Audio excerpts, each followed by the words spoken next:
नमस्कार 10th RBSc। Topic अपना चला है त्रिकोणमिति अनुपात। तो देखो त्रिकोणमिति अनुपात के अंदर क्या पढ़ेंगे हम वो देख लो। त्रिकोणमिति की जो सारी चीज़ें हैं वो बात करेंगे अपन समकोण त्रिभुज के ऊपर। आप जानते हो कि ये कोई समकोण त्रिभुज है भी अपने पास में। ये क्या है, कोई भी समकोण त्रिभुज है जिसको आप अच्छे से जानते हो। मान लो ABC, इसका ये एंगल होता है 90 डिग्री, तभी तो ये समकोण त्रिभुज होगा भाई। ठीक है, समकोण के सामने वाली भुजा को हम बोलते हैं कर्ण। क्या बोलते हैं हम समकोण के सामने वाली भुजा को? कर्ण बोलते हैं। अगर मैं एंगल ले रहा हूं, ये एंगल C, कौन सा एंगल ले रहा हूं मैं?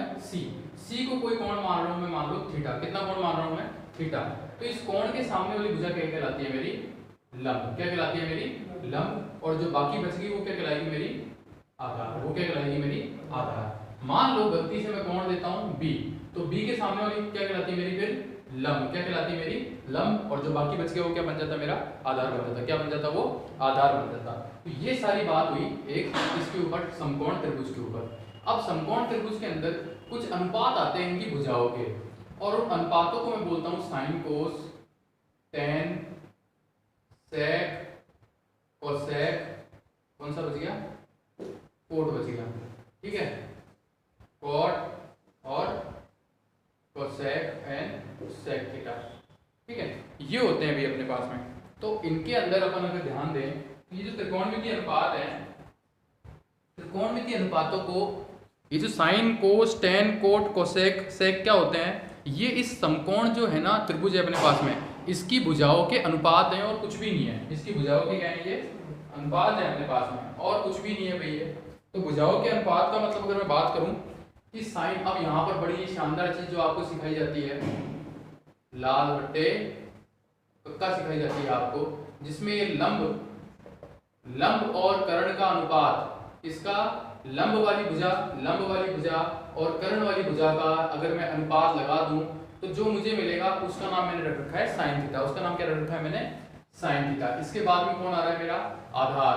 तो आधार और कर्ण यानी कि आधार वाली भुजा कौन सी है आपकी? आपकी भुजा है AC, और कर्ण कौन सा है? BC।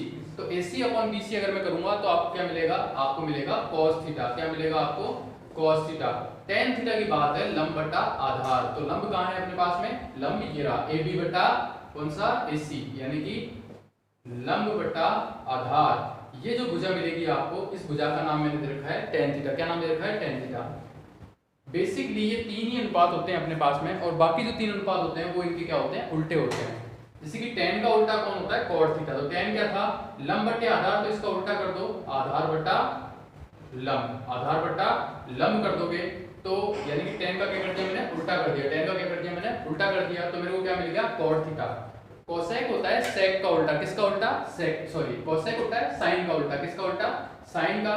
तो साइन का उल्टा कर दो, कर्ण बटे लंब, कर्ण बटे लंब, यानी कि 1 बटा साइन थीटा। कहने का मतलब है कोसेक का उल्टा साइन, और साइन का उल्टा कौन हो गया? कोसेक हो गया। अब अपने पास में लास्ट में कौन बच गया? Sec theta. सेक थीटा किसका उल्टा होएगा? कॉस थीटा का, यानी कि कर्ण बटा आधार, कर्ण बटा आधार। ये क्या हो जाएगा अपने पास में? Sec theta. ये क्या कहलाएगी मेरे पास में? Sec theta. इतनी सारी बातें आती हैं। अब देखो इसके कोणों का कुछ, ये तो है नॉर्मल बातें, जैसे कि मैं आपको बता देता हूं अच्छे से कि साइन का उल्टा कौन होता है? कोसेक होता है। क्या होता है? कोसेक होता है। कॉस का उल्टा क्या होता है? सेक, जिसको मैं बोल सकता हूं 1 बटा कॉस। टेन का उल्टा कौन होता है? Cot theta. कौन होता है? Cot theta. इसके अलावा एक और बेसिक जो सबसे इंपॉर्टेंट फॉर्मूला है कि टेन थीटा बराबर होता है साइन थीटा बटा कॉस थीटा। ये भी बड़ा ही अच्छा फॉर्मूला है भाई, ये पता होना चाहिए। और अगर मैं कोट की बात करूं तो मैंने कोट के बारे में आपको क्या बताया था? ये किसका उल्टा होता है? टेन का उल्टा होता है। तो कोट का फॉर्मूला क्या हो जाएगा? कॉस थीटा बटा साइन थीटा। होएगा ही नहीं होएगा? होएगा भाई। बाकी सब आप जिन अच्छे से जानते हो, 1 बटा कोसेक, 1 बटा सेक, आपको क्या मिल रहा है? वापस साइन कोस मिल रहा है। ये सारी तो भाई बात थी, नॉर्मल बात है। अब बात करते हैं अपन इनके कोणों के, इनकी एंगल्स के बारे में। जो कोण आते हैं इनके बारे में, जो त्रिकोणमिति के जो कोणों का जो सारणी बनाते हैं, जैसे आपको कई बार बोला होगा साइन 0 की वैल्यू, साइन 30 की वैल्यू, कॉस 30 की वैल्यू, ये कैसे आती है वो देखो। तो इसके लिए एक टेबल बनानी सीखनी पड़ेगी हमें। वो टेबल आपको 9th क्लास में भी सिखाई थी और यहाँ भी वापस सिखाए थे। कैसे सिखाएंगे कि 0 से लेकर 4 तक गिनती लिख लो। 0, 1, 2, 3, 4 लिख ली भाई, 4 तक गिनती, कोई दिक्कत है? ठीक है। और इन सभी में 4 का क्या लगा दो? भाग। किसका भाग लगाया मैंने सभी में? 4 का, लगा दिया अभी 4 का भाग, ठीक है। और 4 का भाग लगाने के बाद इसके अंदर क्या लगाओ आप, अंडरूट। क्या लगाओ आप इसके अंदर, अंडरूट लगाओ। इसके अंदर भी क्या लगाया, अंडरूट लगाया। इसके अंदर भी क्या लगाया, अंडरूट लगाया। इसके अंदर भी क्या लगाया, अंडरूट लगाया। यहाँ पर कोण लिख लो, जैसे कि सबसे पहले आता है साइन थीटा, फिर आता है कॉस थीटा, फिर आता है टेन थीटा, फिर आता है कॉट थीटा, फिर आता है सेक थीटा, फिर आता है कोसेक थीटा। जानते हो टेन थीटा बराबर क्या होता है, साइन बटा कॉस, साथ में लिख लेता हूं मैं। और कोट क्या हो जाएगा, टेन का उल्टा। सेक क्या होता है, 1 बटा कॉस थीटा। ये सब जानते हो आप। इस पहले वाले को बोलते हैं 0 डिग्री, दूसरे वाले को बोलते हैं 30 डिग्री, तीसरे वाले को बोलते हैं 45 डिग्री, चौथे वाले को बोलते हैं 60 डिग्री और पांचवे को बोलते हैं 90 डिग्री। आपके 10th 9th क्लास तक सिर्फ और सिर्फ 0 से लेकर 90 के बीच की बात है, इससे ऊपर की बात नहीं है भाई, ठीक है। चलो बात करते हैं आगे। अगर किसी भी संख्या 0 में किसी भी संख्या का भाग लगाएंगे, वैल्यू आएगी 0। 1 का वर्गमूल होता है 1 और 4 का वर्गमूल कितना होता है, 2। जानते हो इस बात को अच्छे से। इसको 2 के पहाड़े से काट दो, 1 बटा 2, तो 1 बटा अंडरूट का 2। 3 का अंडरूट नहीं होता भाई, और 4 का अंडरूट कितना होता है, 2। और 4 में 4 का भाग लगाया तो कितनी वैल्यू आई मेरे पास में, 1 आई कि नहीं आई।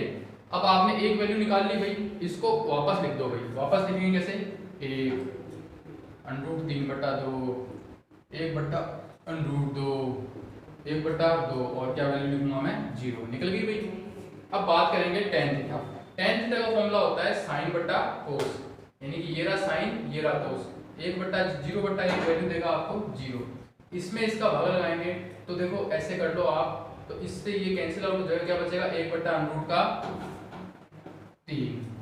सेम में सेम का भाग लगाएंगे, वैल्यू आएगी 1। इसमें इसका भाग लगाएंगे, 2 से 2 कैंसिल आउट हो जाएगा। क्या बचेगा, अंडरूट का 3। और 1 में 0 का भाग लगाएंगे, 0 कभी भी नीचे आ जाए तो अपरिभाषित हो जाता है। होता है कि नहीं होता है अपरिभाषित, क्या हो जाता है भाई, अपरिभाषित। अब देखो एक मान निकाल लिया, अब इसको वापस लिख दो। वापस कैसे लिखोगे, इन्फिनिटी अंडरूट का 3, 1 बट्टा अंडरूट 3, और वैल्यू कितनी आ गई आपकी, 0। कितनी वैल्यू दे दी आपकी, 0। सेक, सेक किसका उल्टा बताया मैंने, कॉस का, यानी कि 1 बट्टा कर दो, 1 बट्टा 1 तो वैल्यू दे देगा 1। इसका उल्टा करोगे तो क्या आएगा, 2 बट्टा अंडरूट का 3। इसका उल्टा करोगे तो क्या आएगा, अंडरूट का 2। इसका उल्टा करोगे तो क्या आएगा, 2। और ये करोगे 1 बट्टा 0, 0 नीचे आती है, आपको वैल्यू कितनी दे देगा, इन्फिनिटी। 1 निकाल ली, वापस लिख दो इसको। वापस कैसे लिखोगे, इन्फिनिटी 2 अंडरूट 2, 2 अपॉन अंडरूट 3, और लास्ट में वैल्यू कितनी दी है, 1 दी है, क्या 1 रहेगी। तो इस तरीके से ये आपको कितनी वैल्यू दे देगा। ये आपकी आ गई त्रिकोणमिति के सारे कोणों के बारे में, 0 से लेकर 90 तक सारे कोणों के बारे में ये आपने कर लिया है भाई। इसको उतारना चाहते हो तो उतार लो, फिर इसको मिटा देते हैं, ठीक है, मिटा देते हैं इसको। अब देखो यहाँ तक की बात थी, ये तो बड़ी आसान बात थी, ठीक है। इसके बाद एक और बात निकल के आती है। क्या बात निकल के आती है वो और देखो ध्यान से। उसके बाद फिर अपन इसके क्वेश्चंस करेंगे, आपकी एक्सरसाइज के क्वेश्चंस करेंगे। लास्ट बात है भाई, क्या बात निकल के आती है यहाँ से, कि जब भी साइन के अंदर 90 माइनस, यानी कि साइन में 90 में से कोई भी कोण अगर मैं माइनस कर दूं, कोई भी कोण क्या कर दूं मैं, माइनस कर दूं, तो वो वैल्यू हमेशा देगा कॉस। जिस तरह माइनस किया उतना थीटा। कहने का मतलब मैं बताता हूं कि आपने अगर कर दिया साइन 90 माइनस 30, जो कि क्या होता है, साइन 60 के बराबर होता है कि नहीं। और साइन 60 की वैल्यू अगर आप चेक करोगे तो साइन 60 की वैल्यू देगा वो √3/2।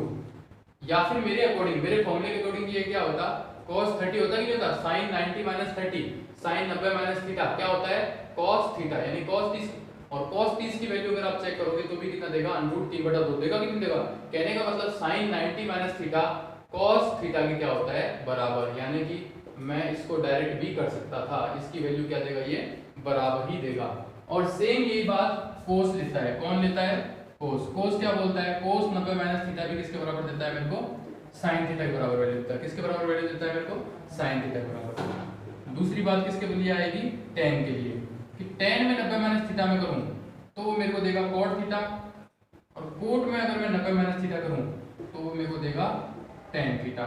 और सेम यही बात कौन करेगा, मेरा sec करेगा। sec में 90 माइनस थीटा करेंगे तो क्या मिलेगा, cosec थीटा। cosec में 90 माइनस थीटा करेंगे तो कौन मिलेगा मेरे को, sec थीटा। अब इसमें एक और इम्पोर्टेंट चीज़ बता देता हूँ जो सबसे पहले बतानी चाहिए थी मेरे को, लेकिन मैंने नहीं बताई। क्यों नहीं बताई पता नहीं, लेकिन अब बतानी चाहिए थी मेरे को। ये है ए, ये है बी, ये है सी। अगर ये 90 डिग्री है, ये मेरे ले लिया मैंने करंट, ये एंगल लिया, ये हो गया मेरा लंब, ये हो गया आधार। जो बात सबसे इंपॉर्टेंट है वो है पाइथागोरस थ्योरम। वो क्या है? पाइथागोरस थ्योरम क्या बोलती है कि करंट वाली भुजा का स्क्वायर इन दोनों भुजाओं के स्क्वायर के योग के बराबर होता है, यानी कि आधार स्क्वायर प्लस लंब स्क्वायर के बराबर होता है। इसको कई बार अपन ऐसे लिख सकते हैं k इक्वल टू अंडररूट में आधार स्क्वायर प्लस लंब स्क्वायर। अब इनमें से कोई भी चीज अगर आपको ज्ञात नहीं है तो फॉर्मूले में पुट करके आप निकाल सकते हो, नहीं निकाल सकते हो। अब बात करते हैं इसके क्वेश्चंस के बारे में। तो आपकी एक्सरसाइज का नाम है एक्सरसाइज 6.1। 6.1 में देखो 1 से लेकर कितने भी सवाल है, 10 सवाल है, यहाँ तक कोई भी दिक्कत नहीं है। अपन सबसे पहले सवाल करेंगे सवाल नंबर 5। सवाल नंबर 5 कर रहे हैं अपन 6.1 के अंदर। देखो क्या बोलता है सवाल।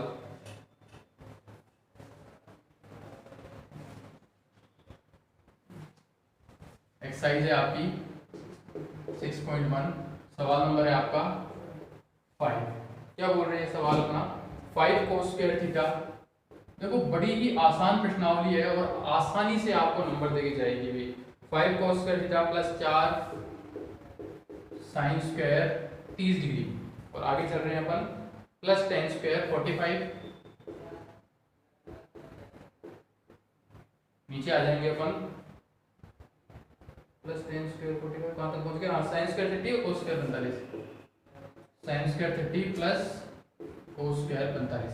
अब आपको जो मैंने थोड़ी देर पहले टेबल बनाई थी ना, उसको आप खोल लो और फिर सारे मान रख दो, जोड़ बाकी करो, सवाल हो जाएगा। करते हैं भाई। 5 cos 60 का मान होता है 1/2। कितना होता है आप चेक कर लो चाहो तो, कितना होता है वैल्यू? 1/2 होता है कि नहीं होता है cos 60 के मान। और उसका क्या हो रहा है? ये स्क्वायर, तो मैंने स्क्वायर कर दिया प्लस 4। साइन 30 की वैल्यू भी कितनी होती है? 1/2। देखो भाई कितनी होती है? 1/2। और इसका भी मैं क्या कर दूंगा? स्क्वायर कर दूंगा। tan 45 की वैल्यू होती है 1, बड़ी आसान वैल्यू है, याद हो जाएगी आसानी से, ठीक है। साइन 30 की वैल्यू वापस 1/2, इसका स्क्वायर कर दिया। cos 45 की वैल्यू होती है 1/√2 और उसका भी क्या हो गया? ये स्क्वायर हो गया। चलो 1 का स्क्वायर 1 और 2 का स्क्वायर कितना हुआ? 4 प्लस 4 इंटू 1 का स्क्वायर 1 और 2 का स्क्वायर कितना हुआ? 4। चलो कोई बात नहीं, प्लस 1। ये कितना हुआ? 1/4 और ये कितना? 2। चलो भाई करते हैं इसको। ये हो गया 5/4। 4 से 4 कैंसिल आउट, 1 और 1 कितने हुए? 2। इसका एलसीएम ले लो आप, 4 लोगे तो 1 प्लस 2। तो देखो इसका भी एलसीएम ले लो। क्वेश्चन अगर अपन करेंगे यहाँ से, इसका एलसीएम लिया कितना आया? 4 आया। तो बचे 5 प्लस 4 दूनी 8। फिर डिवाइड लगाया, ये आया 3/4। इस 4 से 4 कैंसिल आउट, क्या बचे?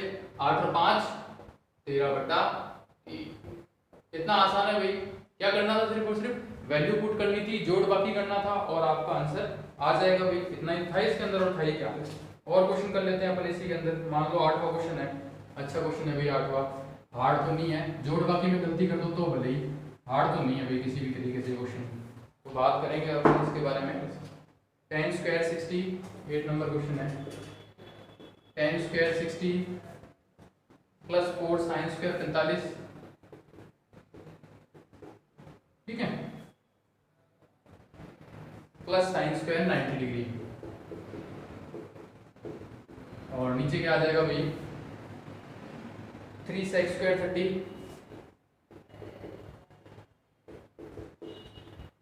cosec स्क्वायर 90 क्या cosec square 60 minus cot square 30। यही तो वैल्यू है भाई, बड़ा ही आसान है। tan 60 की वैल्यू होती है अंडररूट का 3। कितनी होती है वैल्यू? अंडररूट की 3 स्क्वायर किया। साइन 45 की होती है 1/√2 का 2 स्क्वायर किया। और साइन 90 की होती है 1। कोई दिक्कत नहीं है भाई, वैल्यू पुट करनी है, सवाल बड़ा आसान है। sec 30, चलो मान लो आपको sec 30 की वैल्यू याद नहीं है, आप cos 30 की वैल्यू भी याद होगी। cos 30 की वैल्यू होती है √3/2। तो sec 30 इसका उल्टा होता है 2/√3। तो 2/√3 का क्या कर दो? स्क्वायर कर दो। कोसेक 60, चलो कोसेक 60 आपको याद नहीं है, लेकिन साइन 60 पता है, जो कि सेम टू सेम वैल्यू देगा 2/√3। और कोट 30 यानी कि tan 30 का उल्टा, tan 30 कितना होता है, tan 30 होता है 1/√3, तो उल्टा कर दो, कितना आया, ओनली √3। स्क्वायर किया, √3 का स्क्वायर कितना होता है भाई, 3, ये होगा 4 × 1/2 + 1, ठीक है, 3 + 1 4 हो गया, सीधे सीधे इसको कैंसिल आउट करो 2 टाइम, देखो ऊपर तो क्या आ जाए, 3 और 2 5 और 1 6, ऊपर तो आ गया 6, नीचे की बात करते हैं, 3 × ये हो गया 4/3, ये हो गया 4/3 -3, इस 3 से 3 कैंसिल आउट, और देखो 4 में से 3 गए तो 1 बचे, ये बचा 1 + 4/3, सॉल्व करोगे तो 6/7/3 कहाँ पहुंच जाएगा, यहाँ पहुंच जाएगा, तो 18/7 क्या आ जाएगा इसका आंसर। कैलकुलेशन है भाई, कुछ भी नहीं है क्वेश्चन के अंदर। तो इस टाइप से 6.1 के सारे क्वेश्चंस करने हैं आपको। 6.1 के किसी भी क्वेश्चन में आपको डाउट नहीं होना चाहिए किसी भी तरीके से। तो 6.1 करना भाई, थैंक यू क्लास, और 6.2 भी करना भाई।